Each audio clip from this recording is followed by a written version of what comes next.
Corona মহামাৰীয়ে পৃথিৱীত এক ত্ৰাসৰ সৃষ্টি কৰিছে।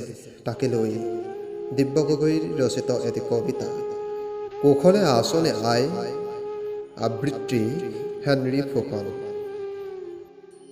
কুশলে আছনে আই, আমি জানো তুমি কুশলে থকা নাই।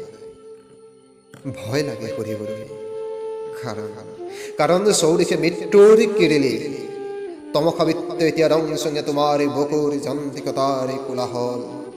স্তব্ধ স্থিৰ উদ্গ্ৰীৱ জৰ্জৰিত যন্ত্ৰণা ক্লিষ্ট সকলো সমাগত সময়ৰ বুকুত।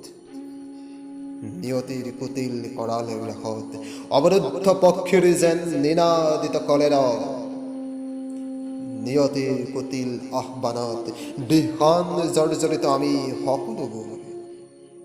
তেজৰে বৰণ ভাগ ভাগ কৰি অতদিনে কৰি অহা দম্ভ অহংকাৰত ৰুষ্ট হৈ সৃষ্টিকৰ্তাই একাকাৰ কৰিলে শ্ৰেষ্ঠতকৈও শ্ৰেষ্ঠত্ব। তছনছ সকলো উচ্চ নিশ্চৰ ভেদ ভেদ ধনৱন্ত ৰাজতন্ত্ৰ কৃষক বনুৱা শাসক শোষক সকলো এতিয়া মৃত্যুৰ মৰুভূমিৰ শুকান বালিচৰৰ স্তস্তমান সকলো স্তব্ধ জনজীৱন। লালসাৰী বেমেজালি সামৰি সুতুৰি অৱৰুদ্ধতাৰ এক হিৰণত আলিংগন। সোণৰ দেশ ভাৰত আজি বাকৰুদ্ধ অৱৰুদ্ধ। ঔষধৰ দেশ ছুইজাৰলেণ্ড অসহায়।